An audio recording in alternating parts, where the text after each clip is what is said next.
بسم اللہ الرحمن الرحیم۔ آپ کو علماء کرام کی ریکارڈنگز اور دینی پروگرام کے حوالے سے معلومات یہاں سے میسر ہوتی ہیں، آپ لے سکتے ہیں۔ وطر کی ادائیگی کا طریقہ، میرے بھائیوں، مارکیٹ میں آپ کو کافی سارے طریقے ملیں گے۔ نبی کریم علیہ الصلوۃ والسلام کی زندگی سے جو طریقے وطر کے ہیں صحیح احادیث کے ساتھ سامنے رکھوں گا، کسی بھائی کے موافق نہ ہو تو یہ زبردستی نہیں ہے کہ آپ وہ لے کے جائیں۔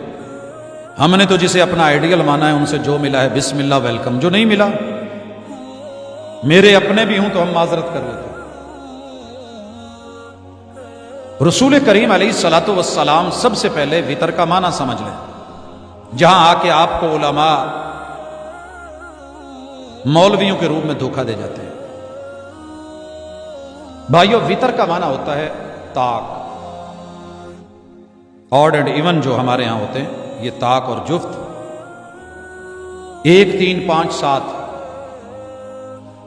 جب بھی کسی جفت کو طاق بنانا ہوگا تو آپ کو کوئی طاق ہندسہ لانا پڑے گا، اور جو سارے جفتوں کو طاق بنانے کی طاقت رکھتا ہے وہ ایک کا ہندسہ۔ آپ کے پاس 2 روپے ہیں، 1 روپے ایڈ کر دیں، کتنے ہو گئے؟ کیا بن گئے؟ طاق، وطر ہے یہ۔ آپ کے پاس 4 روپے ہیں، 1 بڑھا دیں، 5 ہو گئے، 8۔ یوں گنتے چلے جائیے اور کروڑوں اربوں خربوں تک چلے جائیے، ایک کے ہندسے میں ہی اللہ نے طاقت رکھی۔ اسی لیے حدیث کے لفظ ہیں ان اللہ وطر یحب الوطر، تمہارا رب تنہا یکتا اکیلا ایک ہے اور اسے اپنی تنہائی پسند ہے۔ اس کا معنی یہ نہیں ہے کہ اللہ 3 ہے، اگر یہ معنی کرو گے تو پھر وہ عیسائی ٹھیک کہہ رہے ہیں، اور قرآن کہتا ہے ان لقد کفر الذین قالوا ان اللہ ثالث ثلاثہ۔ اعتراض اٹھایا گیا سب سے پہلے لفظ وطر پہ، وہ جناب وہابی 1 پڑھتے ہیں، یہ تو 3 تھے، ایسے تھا، معذرت۔ پڑھیے سنن نسائی کو، اگر مدرسے میں موجود ہے، بسم اللہ نہیں ہے تو لائبریری سے، مکتبے سے خریدیے۔ رسول اللہ صلی اللہ علیہ وسلم نے 1 وطر کیسے پڑھا؟ رکھتے 2 پڑھی تو ان کو طاق کر کے 3 کیسے بنایا؟ رکھتے 4 پڑھی تو طاق کر کے وطر 5 کیسے کی؟ 6 پڑھی تو 7 سے طاق کیسے بنایا؟ 8 پڑھی تو 9 سے وطر کیسے کیا؟ آپ نے 10 پڑھی تو 11 سے وطر کیسے کیا؟ یہ آپ کو سنن نسائی میں سارا طریقہ اور ڈیٹیل ملے گا، لیکن کوئی پڑھنا نہیں چاہتا، سنی سنائی پہ زور ہے، تو میں کیا کروں؟ پہلا کیا فیصلہ ہوا کہ وطر بیسیکلی 1 رکعت کا نام ہے۔ رسول اللہ صلی اللہ علیہ وسلم کان یصلی رکعتین رکعتین، آپ 2 کر کے رات کی نماز پڑھتے تھے، اور جب آپ کو خدشہ ہوتا کہ طلوع سحر ہونے لگی ہے، اوترہن برکعت واحدہ، آپ نے جتنی رکعتیں پڑھی ہوئی ہوتی تھی 2 کر کے، 1 رکعت پڑھ کے ان سب کو آپ وطر بنا دیتے، طاق کر دیتے۔ آپ نے 1 بھی پڑھا، 3 بھی پڑھے، 5 بھی پڑھے، 7 بھی پڑھے، 9 بھی پڑھے، 11 بھی پڑھے، 13 تک آپ کی رکعتیں گئی۔ آپ ان کو دیکھ سکتے ہیں، پڑھ سکتے ہیں۔ باقی رہ گیا پڑھنے کا طریقہ کیا ہے۔ پڑھنے کا طریقہ دنیا میں 3 طریقے رائج ہیں، 2 سے آپ نے پڑھی ہیں، تیسرے سے روکا ہے۔ جس طریقے سے روکا ہے پہلے وہ سن لیجئے۔ مغرب کے طریقے پہ آپ وطر نہیں پڑھیں گے، منع ہے۔ اور وہ کیا ہے؟ 2 رکعت پڑھ کے پھر تشہد بیٹھے، پھر اٹھیں، تیسری رکعت پڑھیں اور پھر سلام پھیریں۔ یہ نماز مغرب سے مشابہت نہیں ہوگی، منع کر دیا گیا، ایسے وطر نہیں پڑھا جائے گا۔ وقت کا کوئی بڑے سے بڑا لیڈر اور امام اور رہبر اور رہنما، عزت اور آبرو کا مالک، اونچے لمبے شملے کا مالک، دستار و جبے کا مالک، عزت اپنی جگہ، لیکن ایسے پڑھے گا تو ہم سلوٹ کریں گے، بھائی نہیں، پیغمبر کی سیرت میں یہ نہیں ہے۔ دوسرا جو پڑھنا ہے، جو آپ نے پڑھا ہے، آپ جتنی رکعتیں پڑھنا چاہتے ہیں پڑھ لیں، جفت 2 4 6 8 10، سلام پھیر لیں، 2 کے بعد سلام، 4 کے بعد سلام۔ اب 1 رکعت اٹھ کے الگ سے پڑھ کے اس کے اپنے تشہد کے ساتھ سلام پھیریں، سنن نسائی میں موجود ہے۔ کتب احادیث میں موجود ہے، طریقہ کار موجود ہے، اور یہ پیغمبر کی سیرت ہے. یہ وطر درست ہوگا، یہ طریقہ کار درست ہے کہ جفت رکعتیں الگ اور جو وطر طاق ہے وہ ایک رکعت الگ. سمجھ آ گیا؟ دوسرا طریقہ یہ ہے کہ آپ تینوں رکعتیں لگاتار پڑھیں، بیچ میں نہیں بیٹھیں. ایک پڑھ کے آپ سلام پھیر لیں، 3 پوری پڑھ کے بغیر درمیانی تشہد کے، 5 لگاتار پڑھ کے، 7 لگاتار پڑھ کے، 9 لگاتار پڑھ کے آپ سلام پھیر سکتے ہیں. باقی رہ گیا کہ داخلی طریقہ کار کیا ہے. 3 انداز دنیا اپنا رہی ہے ان کو پڑھنے کے. سورہ فاتحہ کے بعد سورت ملا کے کافی سارے احباب نقض نیت کر کے اللہ اکبر کہتے ہیں، ہاتھ اٹھاتے ہیں، رفع الیدین کرتے ہیں. مصنف ابن ابی شیبہ کے اندر یہ روایت موجود ہے مگر ضعیف ہے، قابل استدلال، قابل حجت نہیں ہے.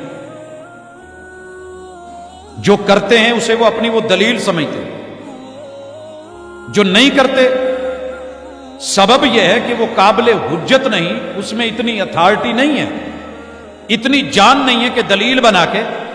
وگرنہ ہمارے لیے رفع الیدین مشکل نہیں ہے.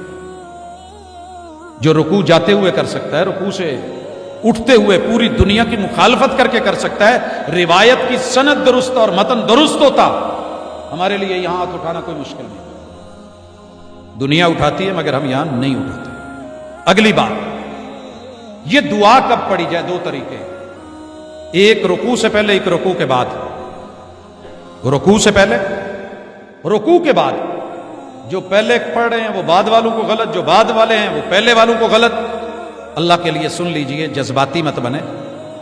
نبی کریم علیہ الصلوۃ والسلام نے اپنے نواسے سیدنا حسن کو کہا تھا، اذا فرغت من قراءتک، جب سورت سے فارغ ہو جائے، فقل، سورت پڑھتے ہوئے ہاتھ کہاں ہیں؟ یہاں ہیں، یا جیسے آپ نے باندھے ہوئے ہیں. اس کے بعد اللہم اہدنی فی من ہدیت، کوئی ایسے نہیں، کوئی بیچ میں اضافی نہیں.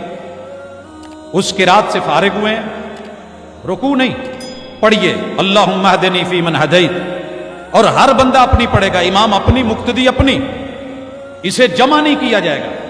کافی سارے لوگ کہہ دیتے ہیں جی جمع کا صیغہ ضروری ہے، سب کر رہے ہیں تو سب کے لیے ہو. بھائی دعا اجتماعی ہو. ہم تشہد میں بیٹھے ہیں، سارے نہیں پڑھ رہے ہوتے ربنا آتنا فی الدنیا حسنہ، اور اسی طرح رب اجعلنی مقیم الصلاۃ ومن ذریتی ربنا. کیا پڑھتے ہو؟ رب اجعلنی مقیم الصلاۃ، رب اجعلنی، اللہ مجھے نماز کا قائم کرنے والا بنا. رب اجعلنی مقیم الصلاۃ ومن ذریتی ربنا. جہاں جمع کا صیغہ ہے حدیث میں ملے گا، آیت میں ملے گا، جمع لے کے آئے. جہاں مفرد کا ہے، واحد کا ہے، واحد کا لے کے آئے. آپ نے اللہم اہدنی پڑھا ہے، آپ بھی پڑھیں، سارے پڑھیں، امام بھی پڑھیں، مقتدی بھی پڑھیں رکوع سے پہلے. اور باقی رہ گئی رکوع کے بعد، تو وہ آپ نے قنوت نازلہ رکوع کے بعد کی ہے، قنوت وطر کا بھی رکوع کے بعد. واضح 2 ٹوک روایت ملی تو ہم اسی دن انشاءاللہ شروع کر لیں گے، نہیں ملی اس لیے نہیں کرتے.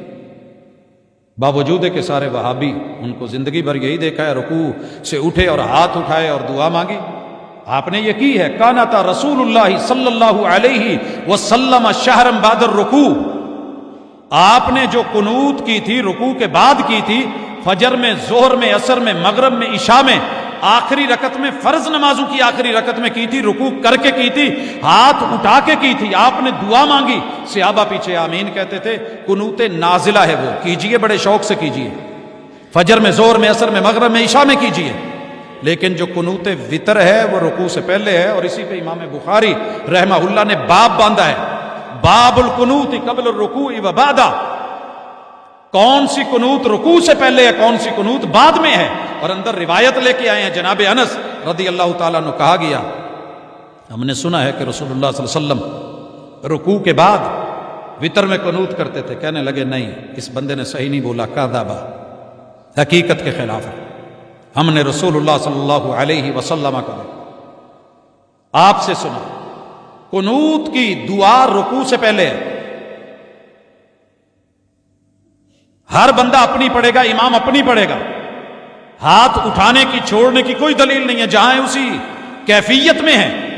ہاں قنوت نازلہ کا شوق پورا کرنا ہے تو آپ عشاء کی وتروں میں کیوں کر رہے ہیں؟ عشاء کی رکعتوں میں، فرض نماز کی آخری رکعت میں پورا کیجیے۔ اللہ عمل کی سمجھ کی توفیق دے، جو صحیح جانتا تھا بتا دیا، باقی میرے علم میں نہیں۔ جو بھائی کرتے ہیں ان پہ کوئی قدغن نہیں، دیکھیے گا۔